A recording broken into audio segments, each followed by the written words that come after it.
A faxineira negra de 30 anos interrompeu a reunião executiva sussurrando: Senhor Ricardo, o movimento que o senhor acabou de fazer no tabuleiro virtual foi um erro. O silêncio que tomou conta da sala de vidro da Tecnovision, no coração empresarial de São Paulo, foi ensurdecedor. Todos os diretores se viraram para olhar Joana Santos, que segurava um pano de limpeza nas mãos trêmulas, ousando questionar o CEO mais arrogante da Faria Lima. Ricardo Silva parou no meio da jogada online, seus olhos azuis gelados fixando a mulher de uniforme, azul desbotado que ousava dar palpites sobre xadrez. Os executivos se entreolharam em choque absoluto, como aquela funcionária simples que há 2 anos limpava aqueles escritórios reluzentes tinha coragem de comentar sobre o jogo mais intelectual do mundo. Suas mãos negras seguravam o pano com força, mas seus olhos castanhos brilhavam com uma intensidade que ninguém havia notado antes. O que nenhum deles sabia era que Joana Santos já havia sido campeã nacional de xadrez aos 22 anos, derrotando grandes mestres internacionais antes de ter sua carreira destroçada pela falta de patrocínio e pelo preconceito racial que a afastou do mundo competitivo. Suas mãos, que agora seguravam produtos de limpeza, já haviam movido peças em tabuleiros dos torneios mais prestigiosos do Brasil, calculando variantes que poucos mestres conseguiam visualizar. Mas a verdadeira surpresa ainda estava por vir. Naquele momento, nenhum deles imaginava que em 3 semanas, durante a confraternização anual da empresa, aquela mesma faxineira invisível estaria sentada do outro lado de um tabuleiro, fazendo Ricardo Silva suar frio com uma sequência de movimentos que mudaria para sempre não apenas aquela partida, mas o destino de ambos e a percepção de todos os funcionários sobre talento, dignidade e segundas chances. Joana Santos acordava todos os dias às 4h30 da manhã, no pequeno apartamento de 2 cômodos em Cidade Tiradentes, zona leste de São Paulo. O despertador tocava no mesmo horário há 2 anos, desde que conseguiu o emprego na Tecnovision, através de uma empresa terceirizada de limpeza. Aos 30 anos, ela havia aprendido a ser invisível, uma habilidade que nunca imaginou que precisaria desenvolver. O trajeto até a Faria Lima levava 2 horas e 15 minutos. Ônibus lotado até a estação Corinthians, Itaquera, baldeação no metrô vermelho, transferência na Paulista e finalmente a chegada ao prédio espelhado de 20 andares onde trabalhava. Durante todo o percurso, Joana sempre carregava um livro de xadrez disfarçado dentro de uma revista Veja antiga, estudando variantes clássicas e analisando partidas históricas enquanto o transporte público a balançava pela megalópole que despertava. A Tecnovision ocupava 3 andares do edifício Premium na Faria Lima. A empresa, especializada em soluções tecnológicas para grandes corporações, faturava 40 milhões de reais anuais e empregava 50 funcionários altamente qualificados. Joana era responsável pela limpeza do 18º andar. O executivo, onde ficavam as salas dos diretores, a sala de reuniões principal com vista panorâmica da cidade, e o escritório privativo de Ricardo Silva, onde ele passava a maior parte do dia comandando sua equipe com punho de ferro, disfarçado de liderança inovadora. Ricardo Silva, aos 35 anos, era o tipo de executivo que a mídia especializada adorava fotografar para matérias sobre jovens líderes do mercado brasileiro. Alto, 1,85 m. Loiro com olhos azuis, herdados da avó alemã. Sempre vestindo ternos italianos Armani, que custavam mais que o salário anual de Joana. Formado em administração de empresas pela Fundação Getúlio Vargas e com MBA em gestão estratégica por Stanford, ele havia herdado a empresa do pai aos 28 anos e a transformado em uma das mais lucrativas do setor. Sua arrogância era diretamente proporcional ao seu sucesso financeiro, e sua prepotência se manifestava de forma mais intensa com funcionários que ele considerava hierarquicamente inferiores. Joana, você pode limpar minha sala mais tarde? Estou no meio de uma partida importante contra um oponente internacional, disse Ricardo em uma terça-feira chuvosa de maio, sem sequer levantar os olhos da tela do notebook Dell Precision Lancet 1000, que custava R$ 15.000.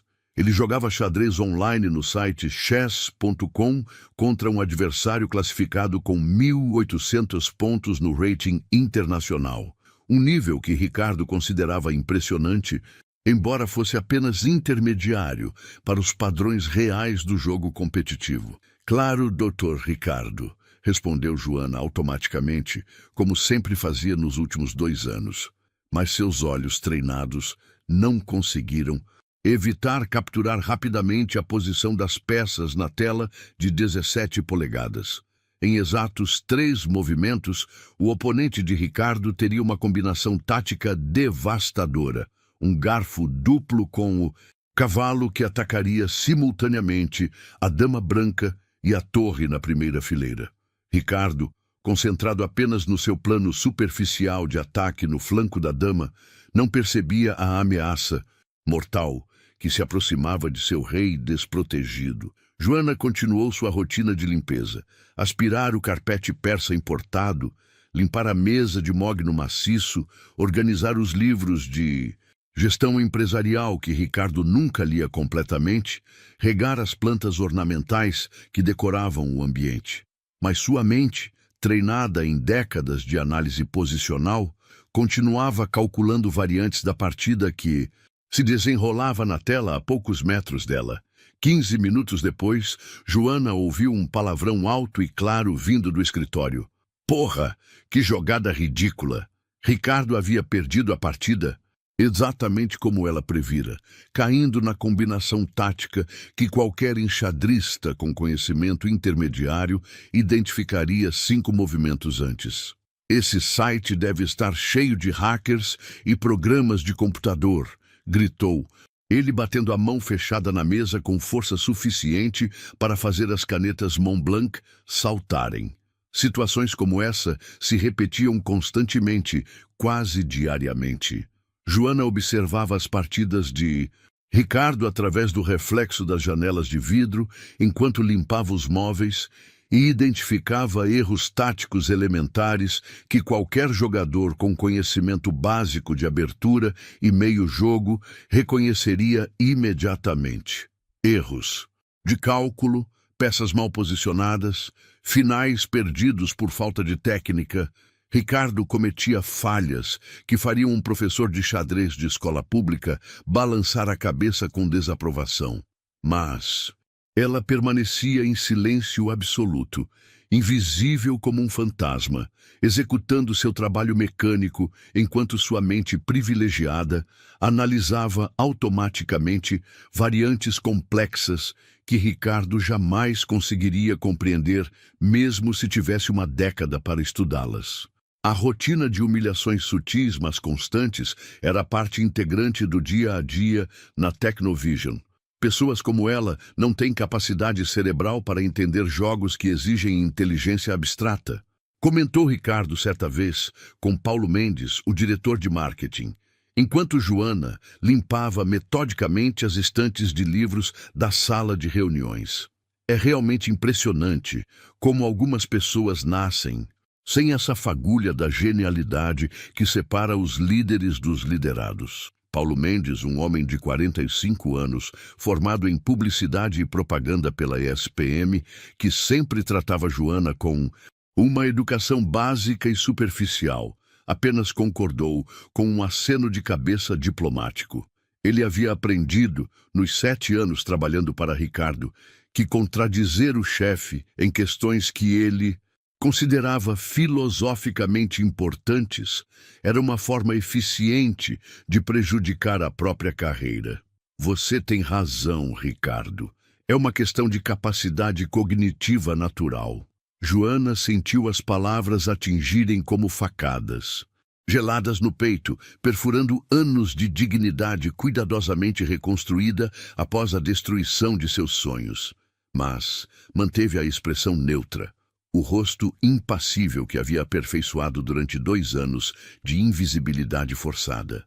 Suas mãos continuaram o movimento mecânico e preciso de limpar, para trás, para frente, para trás, para frente, enquanto sua mente brilhante calculava automaticamente uma variante complexa da defesa siciliana, sistema Najdorf, que havia estudado na noite anterior até as 2 da manhã, analisando uma partida clássica entre Garry Kasparov e Anatoly Karpov. Durante os intervalos para almoço, Joanna costumava se refugiar no refeitório dos funcionários terceirizados, localizado no subsolo do prédio, longe dos olhos e da atenção dos executivos. Ali, ela encontrava outros trabalhadores invisíveis como ela.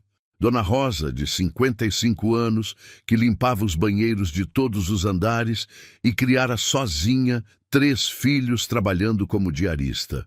João Silva, de 28 anos, office boy que sonhava em cursar direito no período noturno, assim que conseguisse juntar dinheiro suficiente para as mensalidades.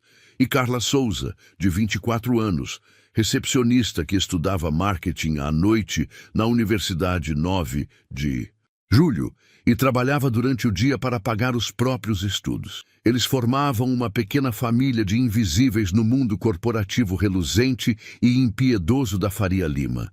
Você é sempre muito quieta, Joana, observou Carla durante um almoço de quinta-feira, mastigando um sanduíche de presunto que havia trazido de casa. Sempre carregando esses livros estranhos, sempre pensativa. O que você tanto lê que te deixa tão concentrada? O coração de Joana disparou quando Carla se inclinou para tentar ver melhor a capa do livro que ela segurava.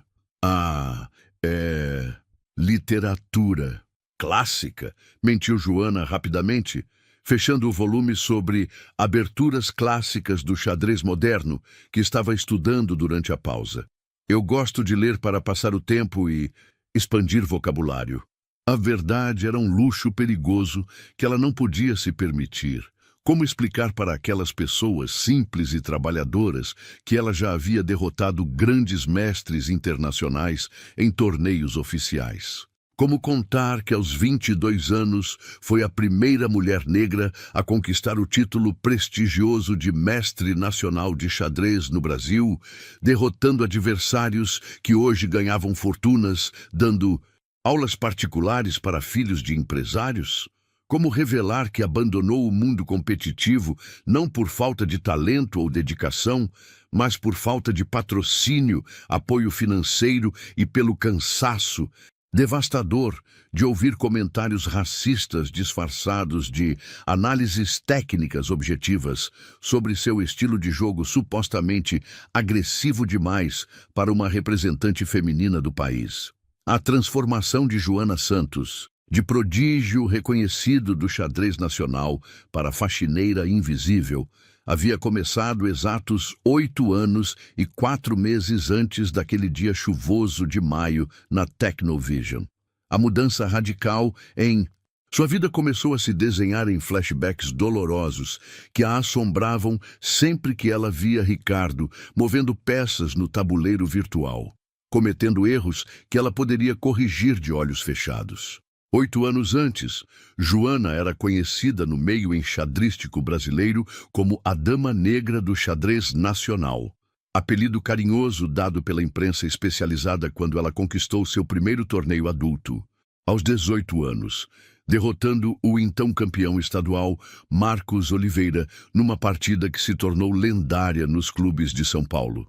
A vitória foi conquistada com uma sequência brilhante de 23 movimentos que incluía um sacrifício duplo de torres e um final de damas que deixou os comentaristas sem palavras. Criada pela avó materna, Dona Mercedes Santos, numa casa pequena, mas sempre limpa de um conjunto habitacional de Sapopemba, zona leste de São Paulo, Joana havia aprendido a jogar xadrez aos 7 anos com seu Antônio Ferreira, um aposentado da metalúrgica que montava um tabuleiro improvisado na Praça da Matriz todas as tardes de sol, ensinando o jogo para qualquer criança que demonstrasse interesse. Essa menina tem o dom divino para enxergar jogadas, costumava dizer o velho Antônio, observando admirado como Joana visualizava combinações táticas 3 e 4 movimentos à frente com uma naturalidade que impressionava até jogadores experientes. Nunca vi uma criança calcular variantes complexas com essa facilidade e precisão. Aos 14 anos, Joana já dominava completamente a cena amadora da Zona Leste paulistana, derrotando adversários adultos com décadas de experiência. Aos 16, conseguiu uma bolsa parcial de estudos para treinar no prestigioso Clube de Xadrez do Ibirapuera, na Zona Sul, onde conheceu o mestre internacional Fernando Carvalho, um homem de 50 anos que se tornou seu técnico oficial e mentor intelectual.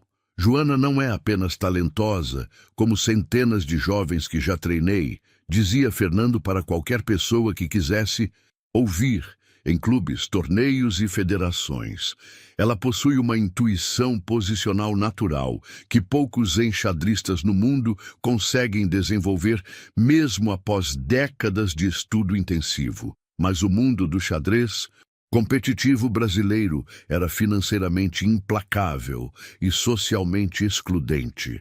As competições nacionais e internacionais exigiam viagens constantes e caras para outras cidades e países, hospedagem em hotéis que custavam mais que o salário mensal da avó de Joana, taxas de inscrição em torneios que variavam entre R$ 500 e R$ 2.000, além de equipamentos específicos como relógios de xadrez profissionais, tabuleiros, oficiais regulamentados e livros técnicos importados, enquanto seus rivais masculinos e brancos recebiam patrocínio integral de empresas multinacionais, apoio direto das federações estaduais e financiamento familiar de pais empresários. Joana dependia exclusivamente da ajuda esporádica de Fernando Carvalho e de rifas organizadas heroicamente pela comunidade pobre de Sapopemba, que vendiam sanduíches e bolos caseiros para arrecadar dinheiro para as viagens da nossa campeã. Por que uma menina negra quer jogar xadrez competitivo? Perguntou diretamente um dirigente gordo e careca da Federação Paulista, quando Joana, aos 19 anos, pleiteava apoio oficial para participar do Sul-Americano Juvenil no Chile. Não seria muito mais apropriado e realista ela focar energia em alguma atividade mais, digamos, adequada ao seu perfil socioeconômico e background familiar? As palavras racistas atingiram como facadas envenenadas no peito da jovem. Mas Joana respondeu da única forma que sabia, no tabuleiro, com movimentos precisos e vitórias inquestionáveis. Aos 22 anos, ela tornou-se oficialmente campeã nacional feminina e conquistou o título técnico de mestre nacional, a primeira mulher negra a alcançar essa marca histórica no Brasil. Seu rating oficial chegou a impressionantes 2.340 pontos, colocando-a matematicamente entre os 50 melhores enxadristas ativos do país, independente de gênero ou categoria. Mas os patrocínios comerciais e o apoio institucional nunca chegaram de forma consistente. As oportunidades reais se fechavam sistematicamente com desculpas técnicas elaboradas que mascaravam preconceitos óbvios e inquestionáveis. Seu estilo de jogo é excessivamente agressivo e imprevisível para uma competidora feminina, dizia no técnico da seleção nacional. Talvez se você fosse um pouco menos intensa e confrontativa na abordagem, seria mais fácil encontrar apoio corporativo e aceitação internacional, sugeria outro especialista durante uma reunião. A gota d'água definitiva veio aos 24 anos, durante o Campeonato Brasileiro Absoluto de 2018, realizado em Caldas Novas, Goiás. Após derrotar 3 grandes mestres consecutivamente e estar oficialmente classificada, para disputar o título absoluto nacional, que poderia abrir portas para competições mundiais, Joana ouviu um comentário que a destroçou emocionalmente. Essa negra joga muito bem tecnicamente, reconheço, mas sinceramente não tem a classe social e a elegância necessárias para representar dignamente o Brasil em competições internacionais oficiais.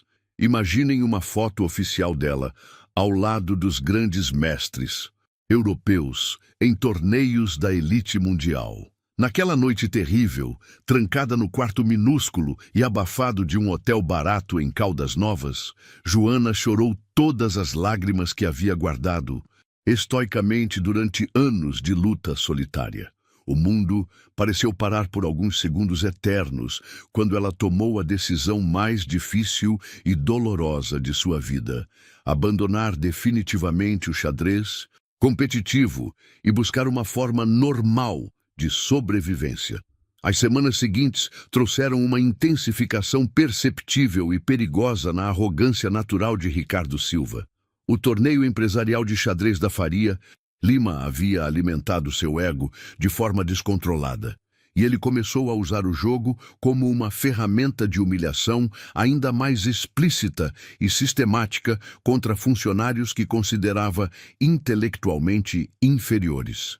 Durante as reuniões executivas semanais, Ricardo passou a fazer analogias constantes e elaboradas entre o xadrez e o que ele chamava de hierarquia natural da inteligência na empresa. Ele havia mandado instalar na sala de reuniões principal um tabuleiro de mármore italiano Carrara, importado diretamente de Florença por R$ 8.000, onde montava posições clássicas para impressionar clientes e intimidar subordinados. Vejam bem, pessoal, disse Ricardo numa manhã ensolarada de segunda-feira, movendo as peças do tabuleiro luxuoso com gestos teatrais e professoral. O xadrez é exatamente como nossa empresa, uma hierarquia perfeita, onde cada peça tem sua função específica e seu valor intrínseco bem definido. As torres são nossos diretores, peças poderosas e valiosas, mas limitadas a movimentos lineares e previsíveis. Os bispos são nossos gerentes especializados, ágeis e eficientes em suas áreas específicas de domínio. Os cavalos representam nossos programadores e analistas, criativos e inteligentes, mas com movimentos peculiares que nem sempre são compreendidos pelos outros. Paulo Mendes riu nervosamente, sempre pronto a alimentar a vaidade crescente do chefe com aprovação incondicional. Analogia brilhante, Ricardo. E o rei? Quem seria o rei nessa estrutura organizacional perfeita? Óbvio, Paulo, respondeu Ricardo com um sorriso presunçoso e autocomplacente, ajeitando a gravata Hermès de R$ 1.200. O rei sou eu, naturalmente. A peça mais importante e estratégica do tabuleiro, aquela que todos os outros devem proteger e servir incondicionalmente. Ele fez uma pausa teatral calculada, percorrendo os funcionários presentes com um olhar de superioridade. E os peões? Bem, os peões são obviamente todos aqueles que executam tarefas operacionais simples e repetitivas.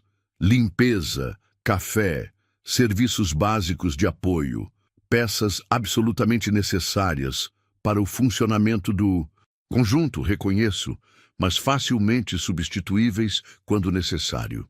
Joana estava limpando meticulosamente a mesa de apoio de vidro quando ouviu o comentário cruel e direto. O sangue literalmente gelou nas veias. Quando ela percebeu que Ricardo estava olhando diretamente para ela ao mencionar os peões descartáveis. Suas mãos apertaram o pano de limpeza com tanta força que os nós dos dedos ficaram completamente esbranquiçados. Era como receber um tapa violento na cara da realidade. Ela, que já havia sido rainha absoluta em inúmeros tabuleiros de competições nacionais, sendo publicamente comparada a um peão insignificante e substituível. Marina Costa, a diretora financeira de 38 anos, formada em economia pela USP e uma das poucas pessoas na empresa que ocasionalmente questionava Ricardo, mexeu-se visivelmente desconfortável na cadeira de couro italiano. Ricardo, talvez essa analogia seja um pouco inadequada e ofensiva, disse ela diplomaticamente, tentando amenizar a situação constrangedora. Todos os funcionários têm valor humano independente de suas funções. Inadequada por... O que exatamente, Marina? Rebateu Ricardo imediatamente, claramente irritado com a interrupção inesperada de sua performance filosófica. É apenas a realidade objetiva do mundo corporativo e da vida em geral. Algumas pessoas nascem naturalmente para ser reis e rainhas, líderes e visionários. Outras nascem para ser peões operacionais. É simplesmente a ordem natural das coisas, uma questão de capacidade cognitiva e background socioeconômico. Carlos Rebouças, o programador sênior de 31 anos, negro como Joana e nascido também em Cidade Tiradentes, sentiu uma onda poderosa de raiva e indignação subir pelo peito como lava vulcânica. Ele havia chegado à Tecnovision por mérito técnico absolutamente inquestionável. Após formar-se em ciência da computação na USP, com bolsa integral e especializar-se em inteligência artificial, mas enfrentava constantemente microagressões, sutis e comentários racistas disfarçados de feedback profissional. Com todo respeito, Ricardo, disse Carlos, controlando cuidadosamente a voz para não explodir. Inteligência e competência não têm absolutamente nada a ver com cor da pele ou classe social de origem. Já vi gênios verdadeiros nascendo e crescendo em favelas, e mediocridades completas, herdando empresas e posições de poder. O silêncio que se seguiu foi absolutamente ensurdecedor e constrangedor. Ricardo fixou Carlos com um olhar gélido e ameaçador que fez todos os funcionários presentes na sala se mexerem desconfortavelmente em suas cadeiras. A temperatura emocional do ambiente despencou drasticamente. Carlos, você está questionando diretamente minha capacidade de liderança e minha competência intelectual? Perguntou Ricardo com a voz baixa, mas carregada de ameaça implícita e poder hierárquico. Não, senhor Ricardo, respondeu Carlos rapidamente, recuando estrategicamente. Ele tinha uma esposa e 2 filhos pequenos para sustentar e precisava desesperadamente daquele emprego bem remunerado. Apenas fazendo um comentário geral sobre diversidade de talentos na sociedade brasileira. Que interessante essa sua observação sociológica, Carlos, disse Ricardo sarcasticamente, levantando-se da cadeira e caminhando lentamente até a janela, panorâmica com vista para a Faria Lima. Já que estamos falando de talentos ocultos e capacidades intelectuais, que tal demonstrarmos isso na prática real? Que tal organizarmos um pequeno torneio interno de xadrez? Quero ver se alguém aqui tem coragem suficiente para me desafiar diretamente no tabuleiro e provar sua superioridade intelectual. A proposta caiu como uma bomba nuclear na sala de reuniões. Os funcionários se entreolharam nervosos e apreensivos. Ninguém ali acreditava sinceramente ser páreo para Ricardo no xadrez. Pelo menos era o que todos pensavam, baseados em sua autoconfiança constante e suas vitórias online, que ele sempre comentava. Desafiá-lo seria potencialmente um suicídio profissional se perdessem de forma humilhante, e derrotá-lo seria provavelmente ainda pior para suas carreiras futuras na empresa. Ah, que pena mesmo, continuou Ricardo com falsa decepção, percebendo a hesitação geral e o medo palpável no ar. Parece que realmente não temos nenhum talento oculto genuíno por aqui. Nenhum gênio disfarçado esperando sua oportunidade de brilhar. Como eu já suspeitava e sempre afirmei, inteligência real e estratégica é mesmo um privilégio natural de poucos escolhidos. Joana sentiu cada palavra como uma lâmina afiada, cortando sistematicamente sua dignidade acumulada ao longo de anos. Suas mãos tremeram imperceptivelmente enquanto ela continuava limpando mecanicamente, completamente invisível para todos na sala, apesar de estar a poucos metros de distância. A voz saiu mais rouca e engasgada que ela pretendia quando sussurrou baixinho para si mesma. Se você soubesse com quem está falando... Fernanda Oliveira, a analista de sistemas de 26 anos, uma das poucas funcionárias que sempre tratava Joana com respeito genuíno e consideração humana, observou atentamente a reação da faxineira. Havia algo profundo e misterioso nos olhos castanhos de Joana que ela não conseguia decifrar completamente. Uma intensidade intelectual oculta que contrastava dramaticamente com sua posição aparentemente submissa na hierarquia empresarial. Sabe, Ricardo, eu sempre notei que a Joana parece entender perfeitamente quando vocês falam sobre xadrez e estratégias, comentou Fernanda impulsivamente, sem calcular as consequências. Ela sempre presta atenção e parece acompanhar o raciocínio. Todos na sala se viraram simultaneamente para olhar Joana, que sentiu o coração disparar violentamente como um motor desregulado. O mundo pareceu parar por alguns segundos eternos. Eu só limpo aqui, gaguejou ela desesperadamente, baixando os olhos para o chão. Não entendo absolutamente nada dessas coisas complicadas. Ricardo soltou uma gargalhada cruel e desrespeitosa que ecoou pela sala inteira. Fernanda, você é realmente muito ingênua e idealista. Pessoas como a Joana simplesmente não possuem a capacidade cognitiva necessária para compreender estratégias complexas e raciocínio abstrato. É exatamente como tentar ensinar cálculo diferencial avançado para uma criança de 5 anos, biologicamente impossível. As lágrimas começaram a se formar perigosamente nos olhos de Joana, mas ela as conteve com um esforço sobre-humano de autocontrole. Era como se uma bomba emocional tivesse explodido violentamente em seu peito, estilhaçando anos de dignidade cuidadosamente reconstruída e autoestima laboriosamente recuperada. Mas ela absolutamente não podia revelar sua verdadeira identidade e seu passado glorioso. Não ainda. Não daquela forma humilhante e desesperada.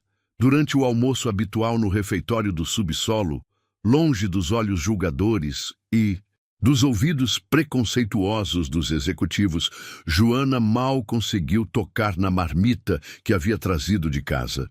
Dona Rosa Pereira, com seus 55 anos de experiência em limpeza corporativa e uma sabedoria de vida acumulada através de décadas de observação silenciosa, percebeu imediatamente o estado emocional alterado da colega mais jovem. Filha querida, o que foi que aconteceu hoje? Você está com uma cara péssima.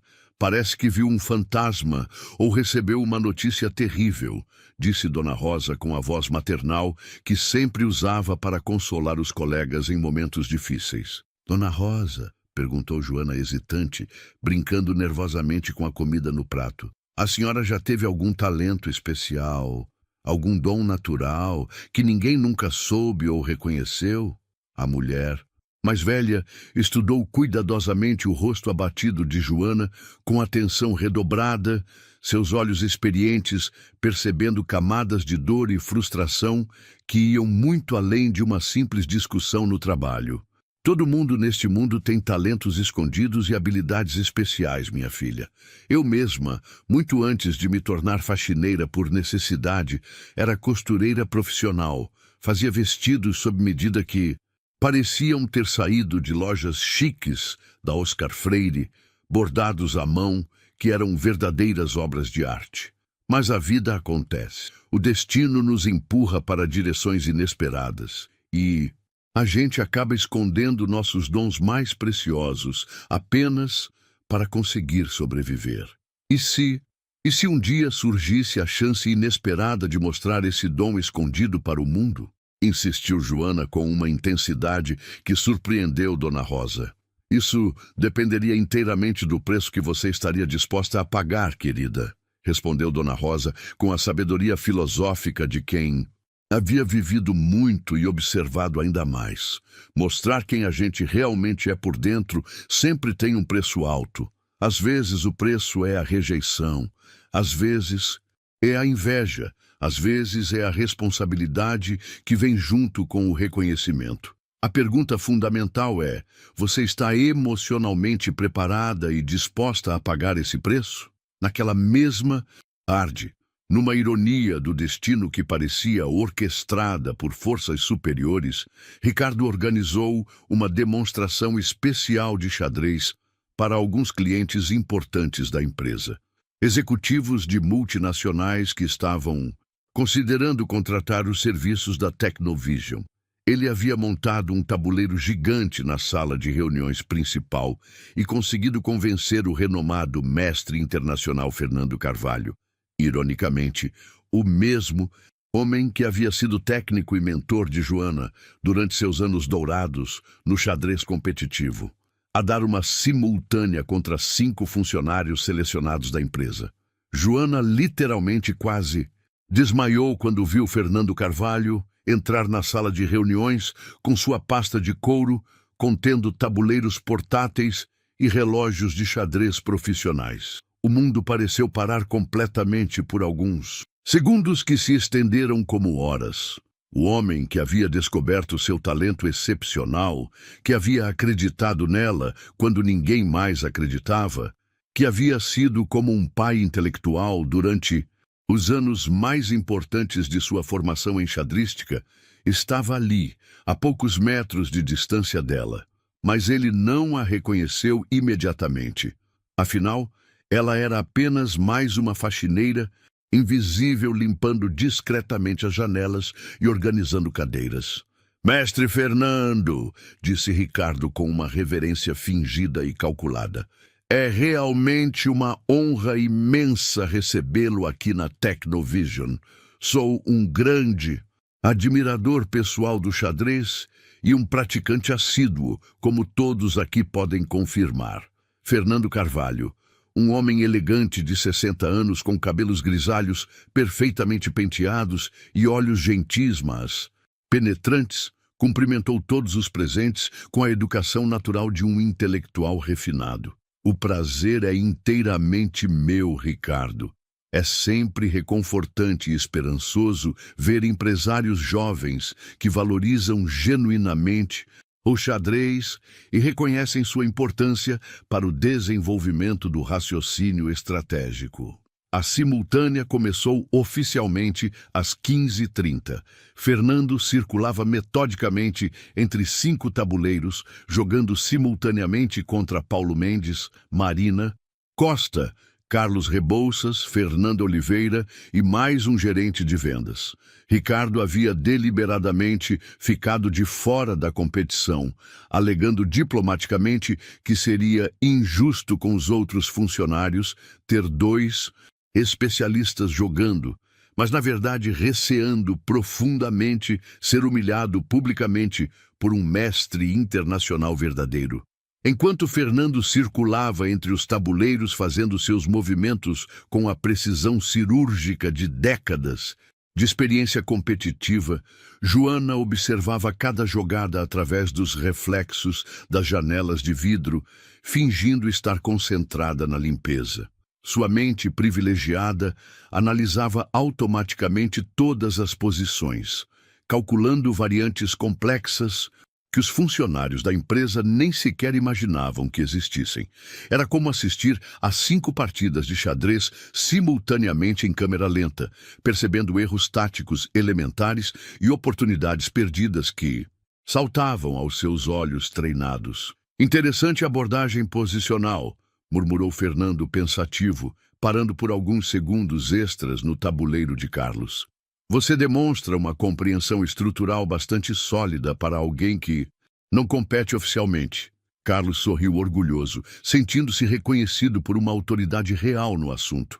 Muito obrigado, mestre Fernando. Eu estudo quando posso, leio alguns livros clássicos, jogo online ocasionalmente. Mas Foi quando Fernando chegou ao tabuleiro de Marina Costa que algo verdadeiramente extraordinário e inesperado aconteceu. A posição estava matematicamente perdida para ela. Fernando havia construído uma vantagem material decisiva com torre e bispo extras, além de um ataque irresistível e coordenado contra o rei branco desprotegido. Marina estava visivelmente nervosa, prestes a se render diplomaticamente e parabenizar o mestre pela vitória técnica, quando uma voz feminina sussurrou discretamente atrás dela: "A dama em C7, força empate por cheque perpétuo." Todos os presentes se viraram automaticamente procurando a origem da sugestão tática. Joana estava limpando uma estante próxima, aparentemente completamente alheia à partida em desenvolvimento e concentrada exclusivamente em seu trabalho. Marina olhou confusa para o tabuleiro, tentando entender a sugestão sussurrada. E, seguindo a indicação misteriosa, moveu hesitante sua dama branca para a casa C7. Fernando Carvalho arregalou os olhos em surpresa genuína e admiração técnica. A jogada era absolutamente brilhante, um recurso tático sofisticado que forçava uma sequência inevitável de cheques perpétuos, resultando em empate honroso numa posição que estava completamente perdida, apenas um movimento antes. Era o tipo de recurso defensivo que apenas enxadristas muito experientes e tecnicamente preparados conseguiriam visualizar sob pressão. "Quem sugeriu essa jogada extraordinária?" perguntou Fernando diretamente, olhando atentamente ao redor da sala com curiosidade científica genuína. "Eu mesma consegui ver a combinação", mentiu Marina rapidamente e diplomaticamente, percebendo instintivamente que Joana não queria ser exposta publicamente naquele momento. Foi intuição e sorte, mas Fernando não era uma pessoa facilmente enganada. Seus olhos experientes e treinados percorreram metodicamente a sala e pousaram em Joana, que fingiu estar completamente absorta na limpeza de uma estante de livros. Havia algo profundamente familiar naquela mulher, algo que ele não conseguia identificar completamente, mas que despertava memórias distantes. Ricardo ficou visivelmente irritado com o empate inesperado de Marina contra o mestre internacional. "Pura sorte de iniciante", resmungou ele alto o suficiente para todos ouvirem. Em situações reais de pressão competitiva, esse tipo de jogada desesperada nunca apareceria naturalmente. "Pelo contrário, Ricardo", disse. Fernando pensativo, continuando a olhar discretamente na direção de Joana. Foi uma das jogadas mais elegantes e tecnicamente perfeitas que vi em muitos anos de carreira. Requer uma visão tática, extremamente apurada e conhecimento profundo de finais clássicos. Ele fez uma pausa calculada. Esse tipo de recurso só aparece na mente de alguém com formação sólida em xadrez competitivo. A simultânea terminou com Fernando vencendo facilmente 4 das 5 partidas e empatando apenas com Marina graças à sugestão misteriosa. Depois da despedida cordial dos clientes impressionados, Ricardo aproveitou a atmosfera positiva para se exibir ainda mais e fazer seu anúncio mais audacioso até então. "Bem, pessoal", disse ele com o peito inflado de orgulho, "já que tivemos hoje essa magnífica demonstração de xadrez de altíssimo nível internacional, que tal marcarmos nossa confraternização anual da empresa para a próxima sexta-feira? E tenho uma proposta realmente interessante para tornar o evento inesquecível. Vou trazer meu tabuleiro pessoal de competição e desafiar qualquer um de vocês para uma partida oficial.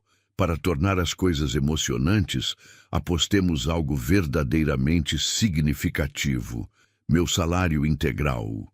De 1 mês para quem conseguir me derrotar." O silêncio foi absolutamente total e constrangedor. Era uma proposta simultaneamente absurda e cruel. Ricardo estava basicamente declarando publicamente que demitiria qualquer funcionário corajoso o suficiente para desafiá-lo e tolo o suficiente para perder. "Ah, não, não", continuou Ricardo, com um sorriso sádico e calculado, percebendo o desconforto geral. Esqueci completamente que vocês podem não ter confiança suficiente nas próprias habilidades intelectuais. Que tal uma aposta mais simples e generosa, então? Meu salário mensal completo, R$ 45.000, para quem conseguir me vencer no xadrez. Sem contrapartida alguma da parte do desafiante. Pura generosidade empresarial da minha parte. Era uma armadilha óbvia e humilhante. Ninguém ali acreditava sinceramente ter chances reais contra Ricardo, e ele sabia disso perfeitamente. Era apenas mais uma forma sofisticada de humilhar psicologicamente os funcionários, provando sua suposta superioridade intelectual incontestável. E para tornar as coisas ainda mais interessantes e educativas, acrescentou Ricardo com malícia crescente, a partida será completamente pública e transparente. Todos os funcionários da empresa poderão assistir pessoalmente, inclusive nossa sempre eficiente e dedicada equipe de serviços gerais. Ele direcionou o olhar diretamente para Joana, com intenção obviamente provocativa. Tenho absoluta certeza de que será extremamente educativo e esclarecedor para todos verem na prática como funciona um cérebro realmente treinado e preparado para a estratégia de alto nível. Joana sentiu o ar da sala ficar pesado e sufocante, como antes de uma tempestade devastadora. Suas mãos tremeram imperceptivelmente ao segurar o pano de limpeza, e ela precisou se apoiar discretamente na mesa para não cambalear fisicamente. As palavras provocativas de Ricardo ecoavam em sua mente como uma declaração de guerra direta ao seu passado glorioso e à sua identidade verdadeira. Naquela noite, no silêncio absoluto de seu pequeno apartamento em Cidade Tiradentes, Joana pegou seu tabuleiro pessoal, o mesmo que havia usado religiosamente para estudar as partidas imortais de José Raul Capablanca e Bob Fischer durante seus anos de formação. Suas mãos acariciaram as peças de madeira entalhada com reverência quase religiosa. Havia tanto tempo que ela não jogava uma partida oficial séria.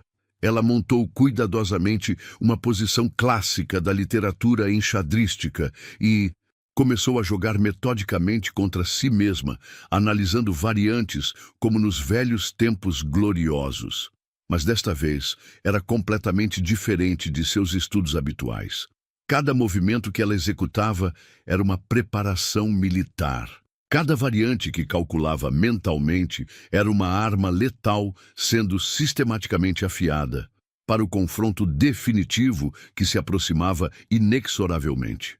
O coração de Joana disparou violentamente quando ela percebeu com clareza cristalina que havia tomado uma decisão irrevogável.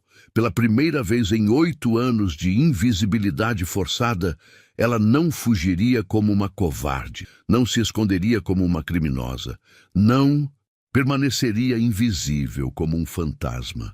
Dr. Ricardo Silva, sussurrou ela para o apartamento completamente silencioso, movendo a dama branca pelo tabuleiro com precisão cirúrgica. O senhor não faz a menor ideia de com quem está mexendo. A sexta-feira da confraternização amanheceu com uma energia elétrica e palpável, percorrendo todos os corredores da Technovision. Funcionários chegaram mais cedo que o habitual, sussurrando animadamente nos elevadores e corredores sobre o confronto épico que aconteceria durante o evento. A notícia do desafio público havia se espalhado de forma viral, tanto dentro quanto fora da empresa, e alguns ex-colegas de Joana do mundo do xadrez competitivo conseguiram autorização especial para assistir ao que os jornais especializados já chamavam de o retorno misterioso da Dama Negra. Ricardo Silva chegou visivelmente pálido e tenso, suando frio, apesar do ar-condicionado, tentando desesperadamente manter sua pose habitual de confiança arrogante, mas seus olhos azuis traíam o pânico interior, que crescia como um tumor. Ele havia passado a madrugada inteira acordado, estudando freneticamente partidas de xadrez online, tentando absorver em algumas horas desesperadas o conhecimento que Joana havia refinado e aperfeiçoado durante décadas de dedicação. Bom dia, Dr. Ricardo, cumprimentou Joana quando ele passou pelo corredor onde ela organizava cadeiras para o evento. Sua voz tinha uma serenidade nova e poderosa, uma dignidade recuperada que ele nunca havia percebido ou reconhecido antes daquele momento. Bom dia, Joana, gaguejou Ricardo pateticamente, evitando olhar diretamente para ela como se fosse uma aparição sobrenatural. Às 14 horas em ponto, o salão de confraternização estava completamente lotado com uma atmosfera de expectativa quase insuportável. Todos os 50 funcionários da Tecnovision se aglomeravam respeitosamente ao redor da mesa central, onde Fernando Carvalho havia montado cuidadosamente um tabuleiro profissional regulamentado pela FIDE. O silêncio era tenso e carregado, como antes de uma execução pública. Pessoal, anunciou Ricardo com voz que tremeu ligeiramente apesar de seus esforços. Como solenemente prometido ontem, aqui está minha oferta oficial.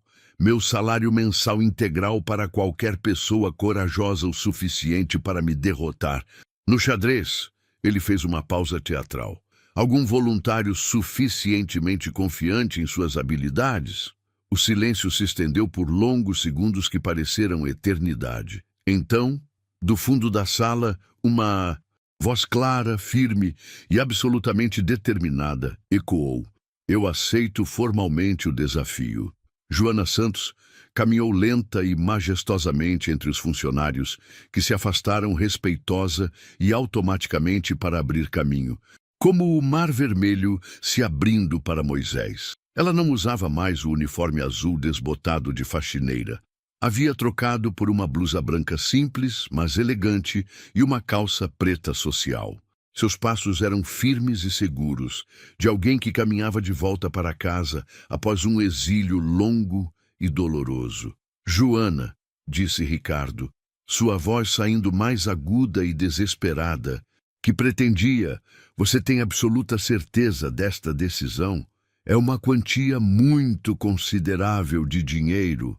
Tenho certeza total, Dr. Ricardo, respondeu ela, sentando-se calmamente do lado das peças brancas. Sempre tive. Fernando Carvalho se aproximou solenemente da mesa como um árbitro oficial. As regras são simples e tradicionais. Partida clássica de xadrez, sem limite rigoroso de tempo, jogada até o checkmate definitivo ou rendição voluntária. Ele olhou alternadamente para ambos os competidores.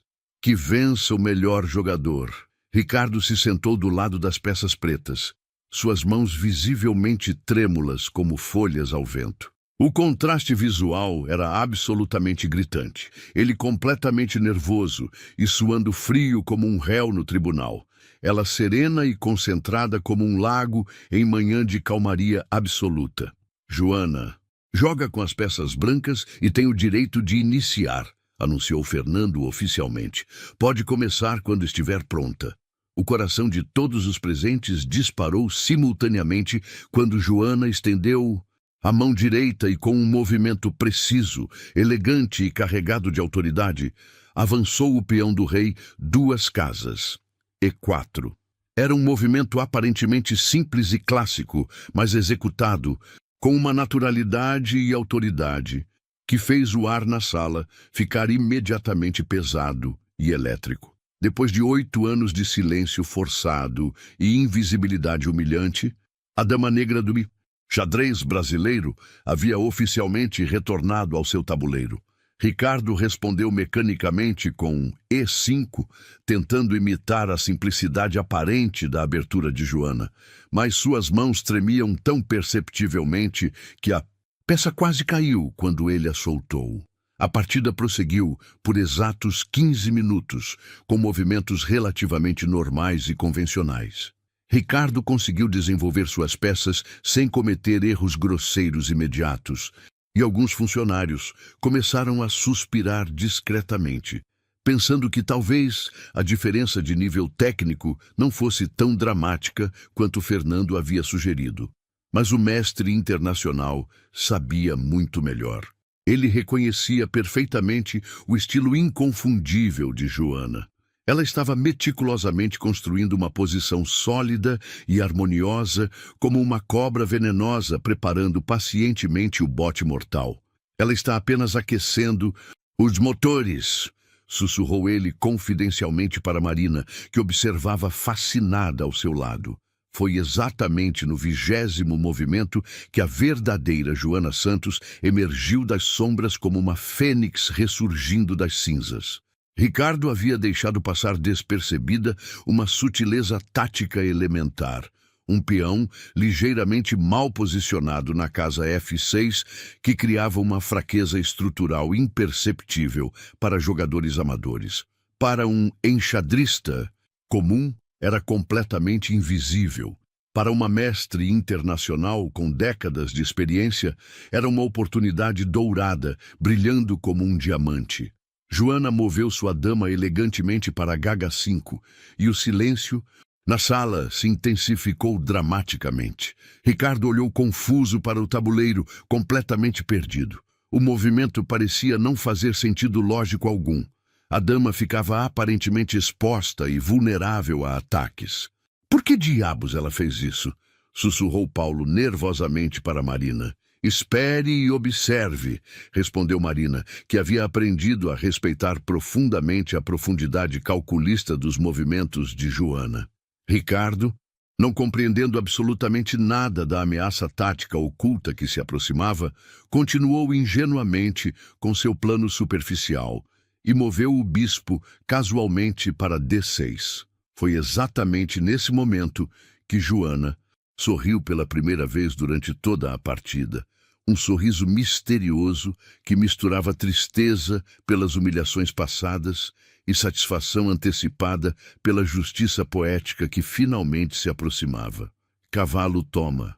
Ebestiu, anunciou ela com voz calmamente letal, executando um sacrifício espetacular de peça que fez Fernando Carvalho arregalar os olhos em pura admiração técnica.